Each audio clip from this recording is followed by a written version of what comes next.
อันธนูคู่กายถ้าสายขาด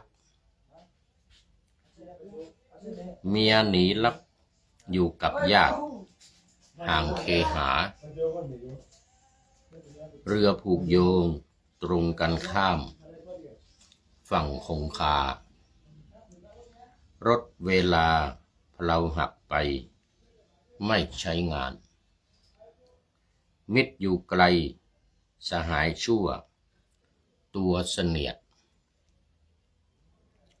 คนเขาเกลียดทั่วไปไม่เรียกขาน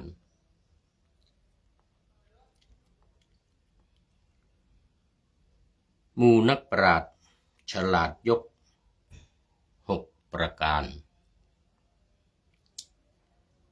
ถ้ามีงานจะใช้ไม่ได้เลย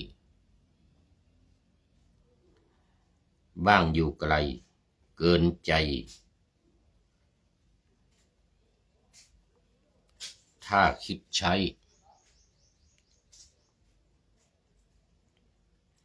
บ้างอยู่ไกลเกินกิจ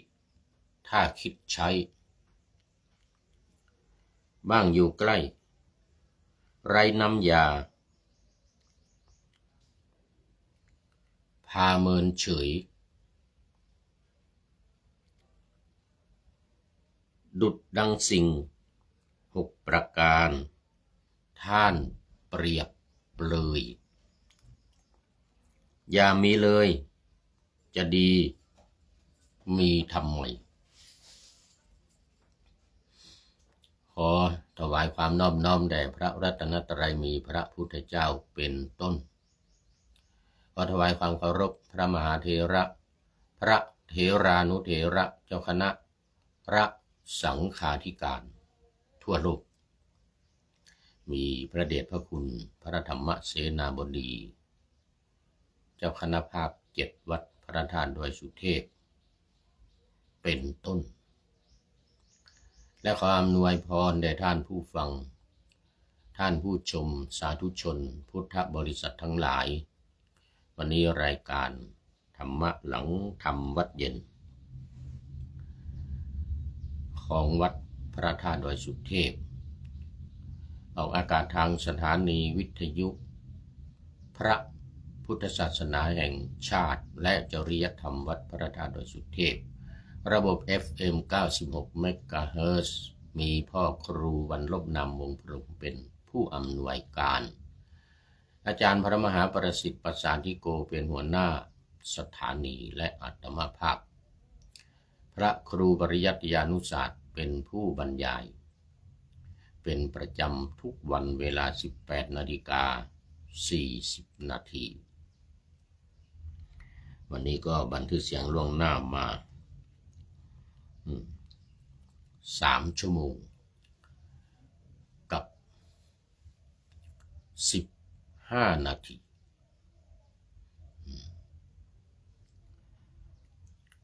เพราะว่าตอนนี้เพิ่งกลับมาจากโรงพยาบาลวันนี้หมอนัดไปตามนัดได้ยาเรียบร้อยแล้วก็กลับมา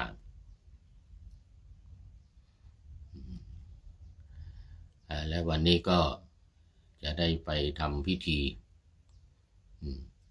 สวดพระอภิธรรม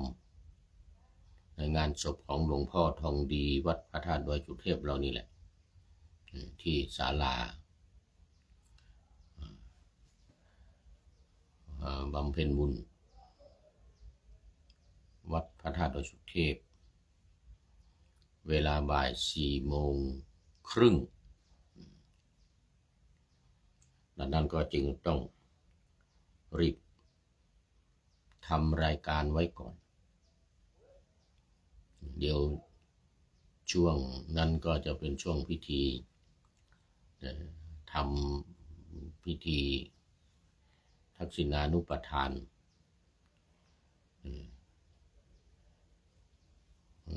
สวดพระอภิธรรมให้กับหลวงพ่อบุญมีทองดีว่าไปหลวงพ่อทองดีอาจจะยังไม่เสร็จหรือเสร็จก็ไม่เป็นไรเพราะว่า ก็ต้องเตรียมล่วงหน้าไว้ก่อนแล้วก็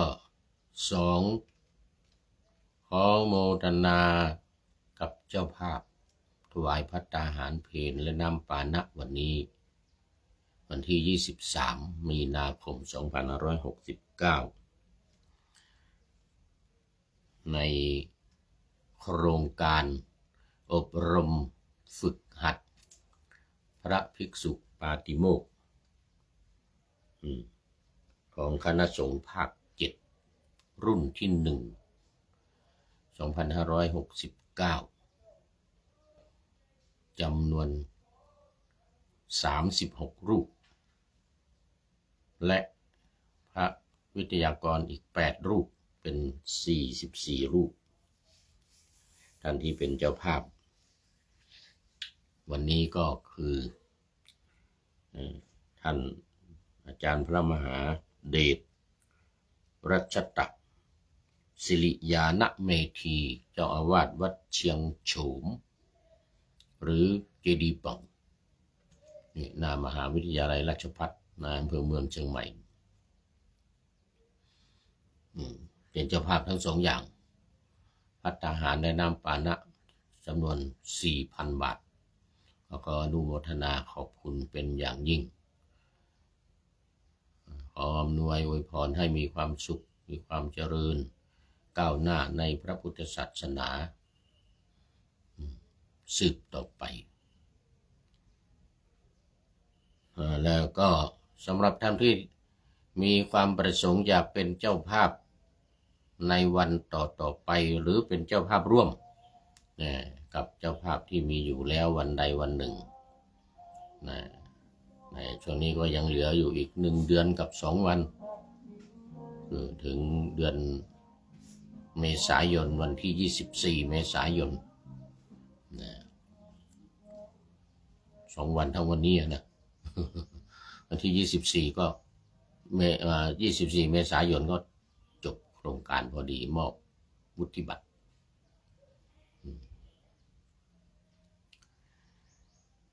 ก็ขอให้ติดต่อมาที่ท่านอาจารย์พระมหาสกลวิโรจนกิตติประเรียนธรรม9ประโยคเลขานุการเจ้าคณะภาค7และหัวหน้าทีมงานทีมพระวิทยากรการอบรมในครั้งนี้โดยตรงที่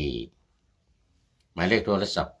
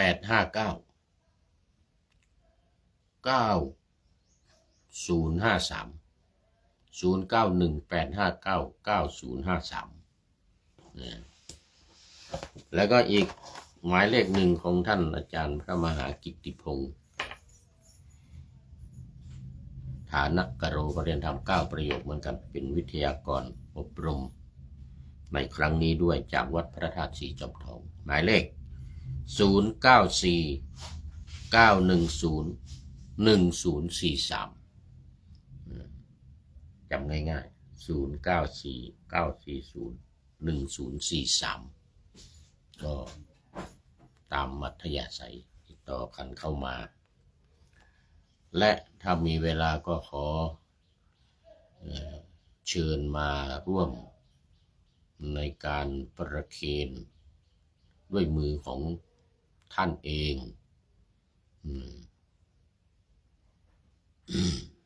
แต่ถ้าไม่มีโอกาสไม่มีเวลาหรืออยู่ไกล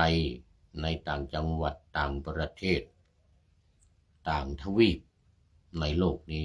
ที่ไหนก็ได้โอนเข้าบัญชีธนาคารกสิกรไทยมา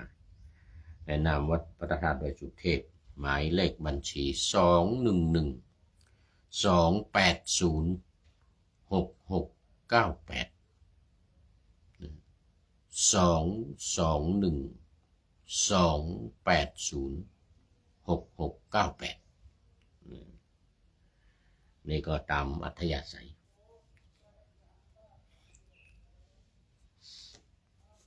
สืบต่อไป เอาละตอนนี้ก็เข้ามาสู่เนื้อหาสาระของธรรมะในรายการกันเลยวันนี้ก็ยังอยู่ในเรื่องเดิมยังอยู่ในเรื่องเดิมคือเรื่องที่เกิดของอุปธิที่เกิดของอุปธิมาหลายวันแล้วมันยาว 3-4 วันนะมันยาวแล้วก็มันสำคัญนะไอ้ที่เกิดของอุปธิเนี่ยอุปธิคือกิเลสที่นอนเนื่องอยู่ในสันดานโอ้ตอนนี้ขอต้อนรับท่านนายพลนเรศจิตรักนะกราบนมัสการหลวงพ่อครับนะติดตามครับผมนะสาธุสาธุติดตามเนี่ยนะท่านนายพลก็เป็นอดีตอสจ.อนุศาสนาจารย์เป็นนักพูดชั้นเยี่ยม สอนทั้งทหารสอนทั้งผู้บังคับบัญชานู่นนะตั้งแต่นายพลนายพันนายอะไรหัวหน้าผู้บังคับบัญชามามีศิลปะในการสอนโอ้มีบทประพันธ์ด้วยนะมีกลอนมีคำคล้องจองนำออกอากาศทางวิทยุหลายครั้งแล้ว ความเป็นอสจ.นี่นะไม่ใช่ธรรมดาไม่ใช่ของง่ายๆนะ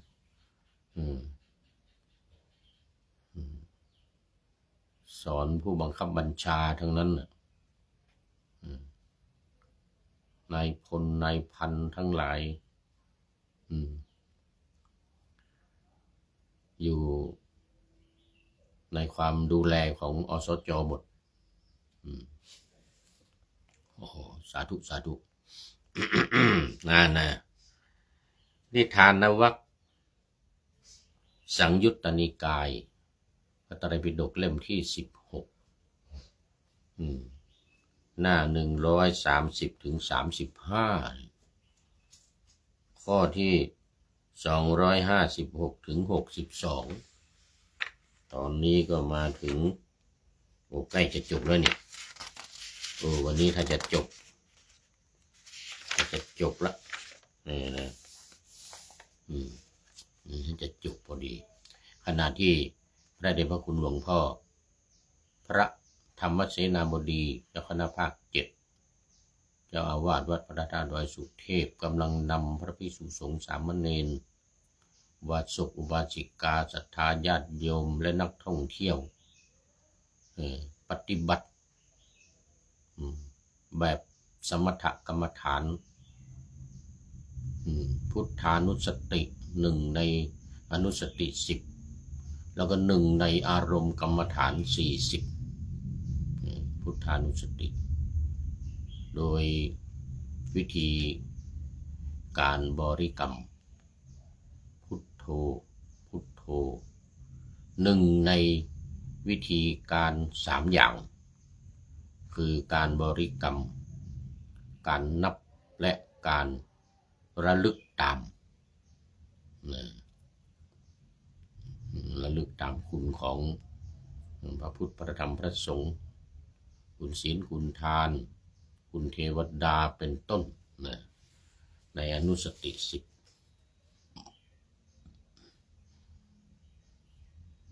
ได้มอบหมายให้ผู้พูดนี้บรรยายแทนพระเดชพระคุณหลวงพ่อมา5 ปีแล้ว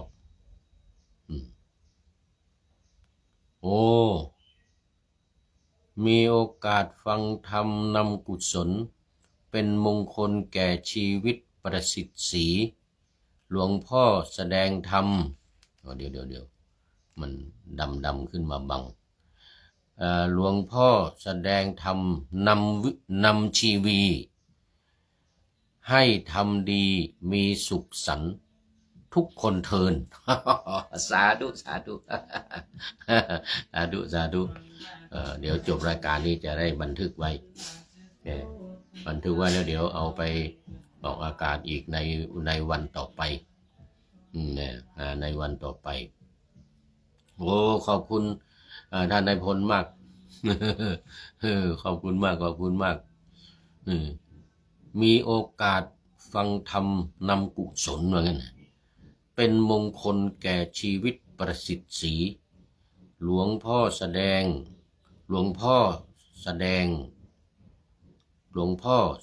ธรรม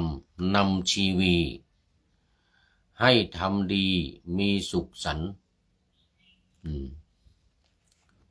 เดี๋ยวให้ทำดีมีสุขสันต์ทุกคนเทินสาธุสาธุนักประพันธ์นักประพันธ์กลอนโครงกาบฉันได้หมดประเรียนทำ8 ประโยคท่านนายพลนเรศจิตรักประเรียนทำ8 ประโยค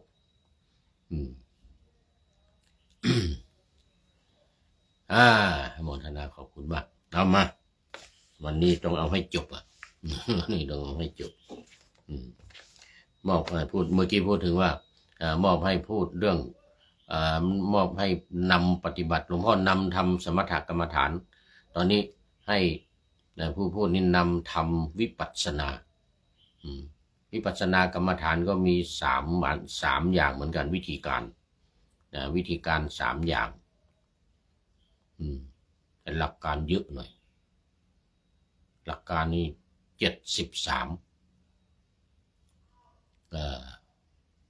เป็นหมวด6 หมวดนะฝ่ายวิปัสสนานี่นะแต่หลักการมี3 อย่างคือ1ฟัง2คิดเองนะ3พิจารณาธรรมเนี่ยพิจารณา73 ข้อเนี่ยนะ6 หมวดและสรุปลงในไตรลักษณ์อนิจจังทุกขังอนัตตาโดยการให้บรรยายให้พูดนำปฏิบัติแทนหลวงพ่อปกติหลวงพ่อนำทำอยู่บนวิหารคือทำวิปัสสนานี่แหละคือบรรยายให้ผู้ปฏิบัติในวิหารเนี่ยฟังเริ่มขึ้นกรรมฐานเรียบร้อยแล้วหลวงพ่อก็จะพูดให้ผู้ปฏิบัติเนี่ยฟังนี่เรียกว่าปฏิบัติวิปัสสนาทีนี้พอผู้พูดนี่มาอยู่วัดพระธาตุดอยสุเทพหลวงพ่อชวนขึ้นมาพักผ่อน แล้วก็เลยหลวงพ่อก็เปลี่ยนทำสมถะอย่างเดียวพุทโธอย่างเดียวตลอด30 นาทีแล้วมอบให้ผู้พูดนี่นำทำวิปัสสนาโดยการพูดให้ผู้ฟังทางบ้านเนี่ยทางเฟซทางไลน์อะไรนี่แหละเพื่อปฏิบัติวิปัสสนาโดยการ1ฟัง2นำไปคิดเอง3พิจารณา6 หมวด73 ข้อนี้ดังที่นำมาบรรยายตอนนี้ขอต้อนรับคุณโยมพิสมัยศรีเทพธรรมรงค์นี่จากเมื่อกี้จากเชียงใหม่เนาะอาจารย์นเรศท่านนายพลนเรศจากเชียงใหม่แล้วก็นี่ศรีเทพธรรมรงค์จากลำปางวันนี้เชียงใหม่กับลำปางมาแล้วเดี๋ยวจังหวัดอื่นๆจะตามมาอีกโมทนาเป็นอย่างยิ่งคุณโยมพิสมัยศรีเทพธรรมรงค์มีเวลาก็ปฏิบัติวิปัสสนาด้วยกันโดยการฟังนี่แหละเรียกว่าการปฏิบัติวิปัสสนาเราเรียกว่าสุตตนัยยะโดยวิธีการฟัง จินตานัยยะนี่โดยวิธีการคิดภาวนานัยยะนี่โดยการพิจารณาสภาวธรรมตามความเป็นจริงนะวันนี้มาในหัวข้อว่าที่เกิดแห่งอุปธิที่เกิดแห่งอุปธิก็คือตัวกิเลสที่นอนเนื่องอยู่ในสันดานเราเป็นกิเลสละเอียดเล็กๆแต่ความจริงมันไม่เล็กนะอย่างหิวข้าวเนี่ย หิวข้าวนี่มันเป็นกิเลสตัวเล็กๆนะเขาเรียกอุปัฏฐินะหิวข้าวนี่นะแต่ถ้าไม่ได้กินก็เรื่องใหญ่นะเป็นเรื่องตายนะ เรื่องกินเรื่องใหญ่เรื่องตายเรื่องกลางตารางเรื่องเล็กเหมือนกันนะ ท่านนายบน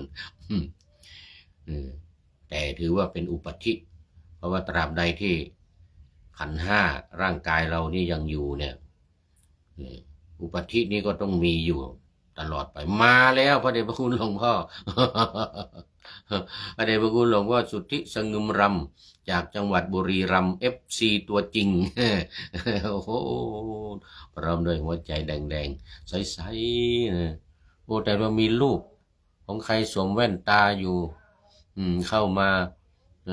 าในเฟซอยู่แต่ไม่ได้คอมเมนต์เข้ามากำลังชมอยู่โอ้สาธุสาธุหลวงพ่อวันนี้หลวงพ่อเข้ามาหลวงพ่อเข้าทุกรายการขอบคุณหลวงพ่อมาก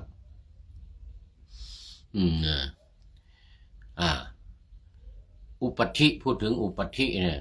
ถ้าเรายังมีสังขารนี้อยู่นะมีร่างกายนี้อยู่หรือมีขันธ์ห้านี้อยู่นะรูปเวทนาสัญญาสังขารวิญญาณนี้อยู่เนี่ยตราบนั้นอุปัฏฐินี่ก็จะมีอยู่อยากจะหลับอย่างเงี้ย อยากจะหลับขอโทษนี่ปวดหนักปวดเบาอย่างเงี้ยอันนี้อุปัฏฐิทั้งนั้นนะอุปัฏฐิทั้งนั้น แม้แต่พระอรหันต์ก็มีอุปัฏฐิมีกิเลสตัวนี้อยู่หรือพระพุทธเจ้าก็มีอุปัฏฐิเนี่ยพุทธเจ้าก็แค่แต่ยังแค่อุปาทิเศษนิพพานเท่านั้นแหละพระพุทธเจ้าพระอรหันต์ทั้งหลายนี่ได้แค่อุปาทิเศษนิพพานคือนิพพานที่ยังมีอุปัฏฐิอยู่ยังมีอุปัฏฐิอยู่มีขันธ์ห้านี้อยู่เนี่ยปรินิพพานเมื่อไรนั่นแหละเรียกว่าอนุปาทิเศษนิพพานเพราะฉะนั้นพระอรหันต์ทั้งหลายมีพระพุทธเจ้าเป็นต้นพระปัจเจกพุทธเจ้าหรืออะไรก็ตามอริยบุคคลทั้งหลายนี่นะดับแค่กิเลสตัวใหญ่ๆคือราคะโทสะโมหะ3อย่างนี้แล้วก็สังโยชน์อีก10ประการมีสักยทิฏฐิเป็นต้นอวิชชาเป็นที่สุดนี่แหละดับกิเลสตัวใหญ่ๆแต่ตัวเล็กๆตัวที่นอนอยู่ในสันดานเรานี่นอนอยู่ในตัวเรานี่ มันยังไม่หายยังมีอยู่อันนั้นอุปัฏฐิเนี่ยอุปัฏฐินี่มันจึงมีอยู่กับเราตลอดเวลามีอยู่กับพระอรหันต์มีอยู่กับพระพุทธเจ้าปัจเจกพุทธเจ้าโอ้ขอต้อนรับคุณโยมอัมพรกันทมีจากจังหวัดแพร่โอ้สาธุสาธุโมทนาคุณโยมอัมพรบอกว่าสาธุสาธุสาธุว่างั้นนะโอ้โมทนามาละสาธุสาธุมาเนี่ยบุรีรัมย์มาแล้วนี่จังหวัดแพร่มาแล้วเดี๋ยวที่ไหนจะมาอีกเอามาไม่เป็นไรมาต่อ วันนี้จะให้จบ วันนี้จะให้จบภิกษุทั้งหลายเปรียบเหมือนถ้วยน้ำสำริดที่มีเครื่องดื่มใส่อยู่อันถึงพร้อมด้วยสีอย่างโคกนี่นะสีแดงๆดำๆเลยนะ กลิ่นและรสแต่ว่าเจือด้วยยาพิษโอ้โหเอาหนักทันใดนั้นมีบุรุษเดินฝ่าความร้อนอบอ้าวเหน็ดเหนื่อยเมื่อยล้ามา กระหายน้ำคนทั้งหลายจึงได้พูดกับบุรุษผู้นั้นว่าท่านผู้เจริญด้วยน้ำสำริดที่มีเครื่องดื่มใส่อยู่นี้จึงพร้อมด้วยสีกลิ่นและรสสำหรับท่านแต่ว่าเจือด้วยยาพิษถ้าท่านประสงค์ก็จงดื่มเถิดเพราะว่าขณะที่ท่านดื่มก็จะซาบซ่านด้วยสีบ้างกลิ่นบ้างรสบ้างแต่ครั้นดื่มเข้าไปแล้วตัวท่านจะถึงความตายจะถึงความตายหรือถึงทุกข์แทบตายหรือปางตายคือไม่ตายก็ค้างเหลืองเนี่ย ไม่ตายก็ค้างเหลืองเนี่ยนะด้วยเพราะการดื่มน้ำนั้นดังนี้บุรุษนั้นผุนผันไม่พิจารณารีบดื่มเข้าไปไม่บ้วนทิ้งเลยใส่เข้าไปหมดเขาก็พึงถึงความตายหรือถึงทุกข์แทบตายปางตายคางเหลือง ด้วยเพราะการดื่มน้ำนั้นทันทีฉันนั้นก็เหมือนกันดูหมดเวลาได้ยังไง เดี๋ยวนี่แหละ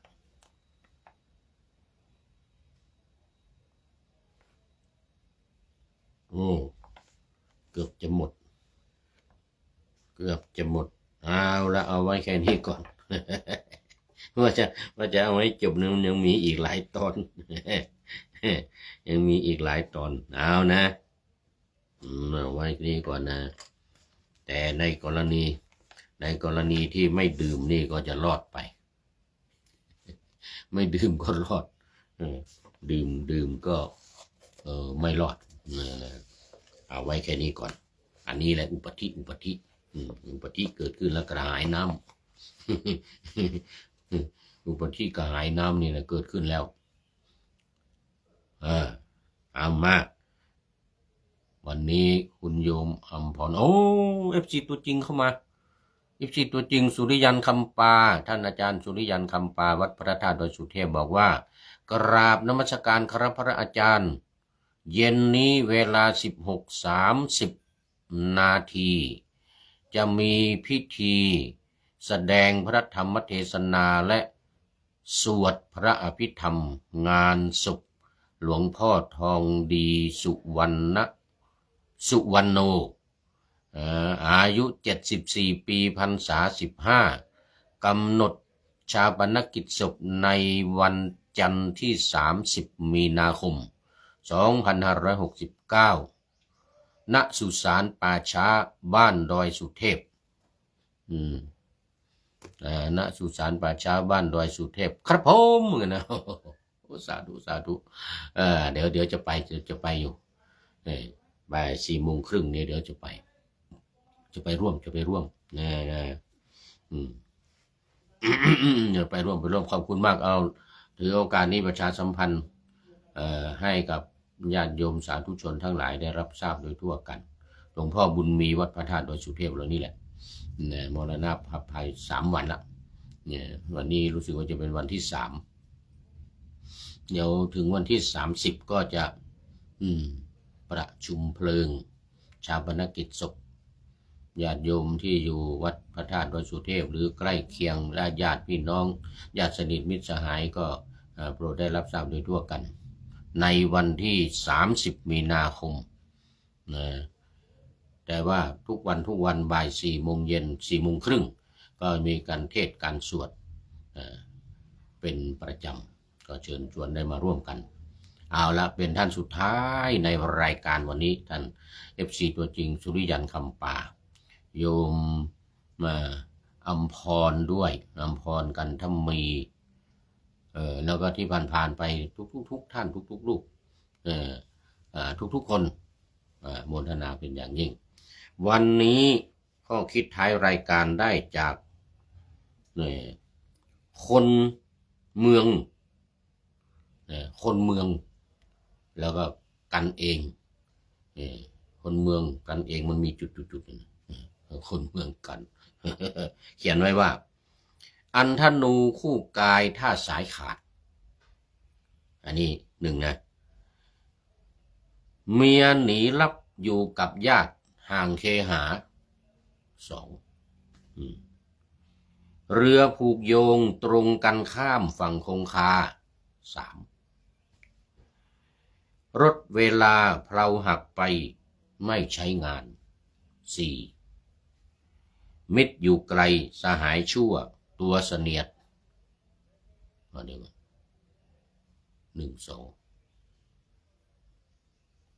2มิตรอยู่ไกล5สหายชั่ว6มิตรอยู่ไกลสหายชั่วตัวเสนียดคนเขาเกลียดทั่วไปไม่เรียกขานหมู่นักปราชญ์ฉลาดยก6 ประการ6 ประการนี้นะถ้ามีงานจะใช้ไม่ได้เลยบ้างอยู่ไกลเกินกิจถ้าคิดใช้บ้างอยู่ใกล้ไรน้ำยาพาเมินเฉย ดุจดังสิ่ง6 ประการท่านเปรียบเปรยอย่ามีเลยจะดี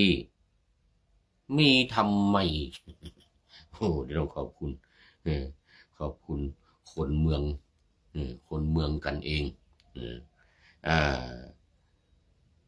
หัวข้อวันนี้เขาบอกว่าไร้ประโยชน์6 ประการที่ว่ามานี่นะไร้ประโยชน์นะขอบคุณคนเมืองกันบ้างขอบคุณคนเมืองกันเป็นอย่างยิ่งขออำลาพระราชจากผู้ชมฟังที่เดินยืนนั่งนอนฟังทั้งหลายขอให้มีความสุขใจและกายสดชื่นสบายไปตลอดกาลนำเอาธรรมะไปปฏิบัติเพื่อให้กำจัดทุกข์ใหญ่ภัยพานพ้นเกิดตายในวัฏสงสารบรรลุนิพพานทุกท่านกันเถิดขอเจริญพร